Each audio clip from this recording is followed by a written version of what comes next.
The Dearborn Independent, April 2nd, 1921, number 23.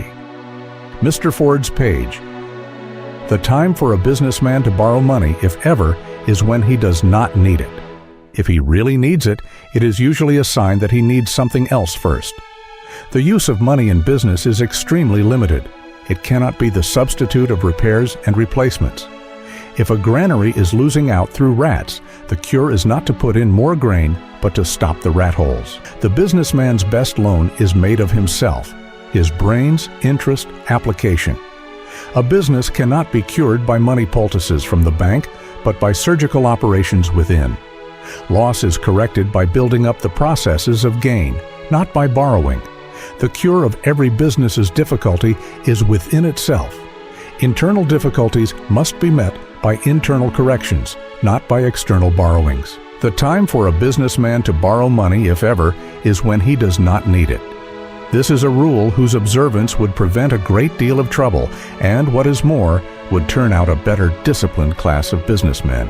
A business is one entity which must stand on its own feet. There is a great deal of talk about the soullessness of business and about the ruthlessness with which big concerns take their own wherever they are able. But just the same, if business were superintended by sentiment and managed by dreamers, there would be no business.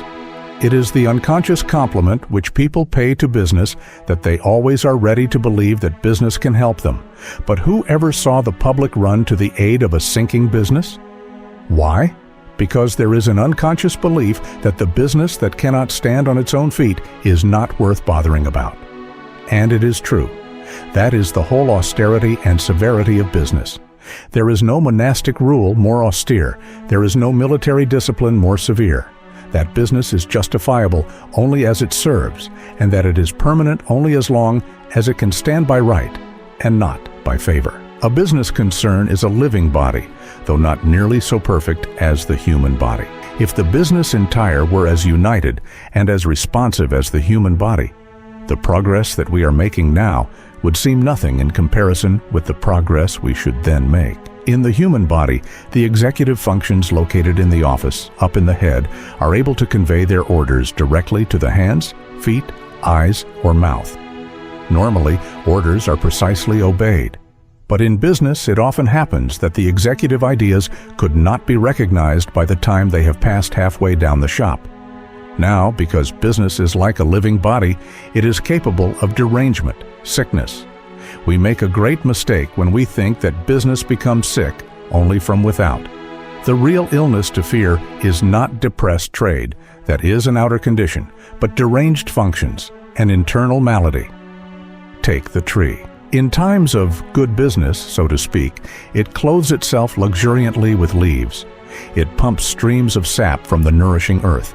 All its leaf factories are kept going in the daylight, gathering the necessities of life and growth, in the hours of darkness absorbing them. Then come bad times, so to speak, autumn storm, winter cold. The tree easily and naturally adjusts itself to the change. It detaches its leaves. It slows down. But it does not fail. It does not borrow. It simply trims itself to the situation. It does not even freeze up. When the life processes begin to flow full again, the tree is there ready to receive them. It stands on its own feet. If it did not, it would die. Indeed, the failure to do that is all that constitutes dying. Now, the internal ailments of business are the ones that require most attention. Business, in the sense of trading with the people, is largely a matter of filling a want of the people. If you make what they need and sell it at such a price as will make possession a help and not a hardship, then you will do business as long as there is business to do. People buy what helps them just as naturally as they drink water. But your process of making the article will require your constant care. Machinery wears out and needs to be restored. Men grow uppish or lazy or careless. And that is a situation that must be remedied too. A business is men and machines united in the production of a commodity, and both the men and the machines need repairs and replacements. It is a fact which every businessman should realize that sometimes it is the men higher up who need this treatment most and get it least.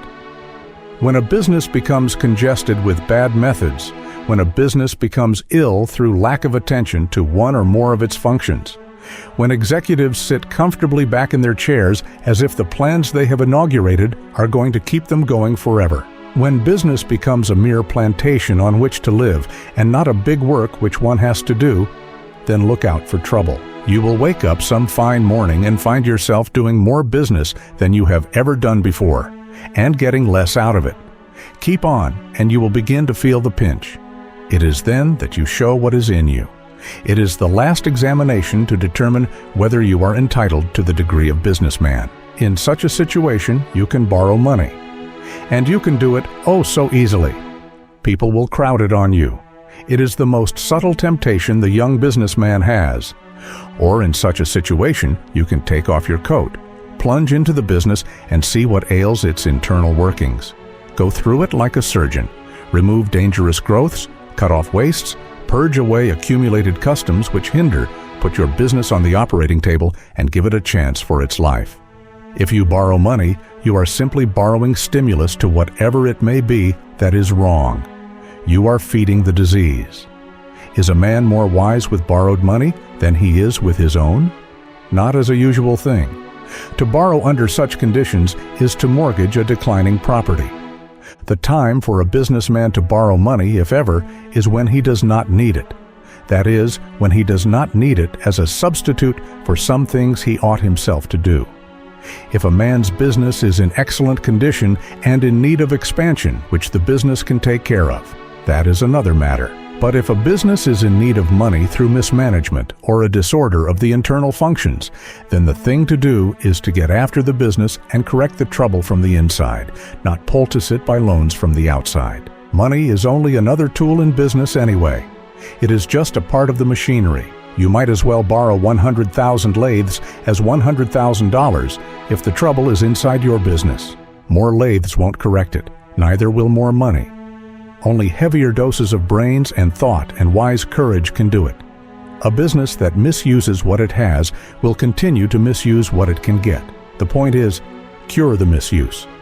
Then, when that is done, the business will begin to make its own money as a repaired human body begins to make sufficient pure blood. Borrowing may easily become an excuse for boring into the cause of the trouble. Borrowing may easily become a sop for laziness and pride. Some businessmen are too lazy to get into overalls and go down to see what is the matter.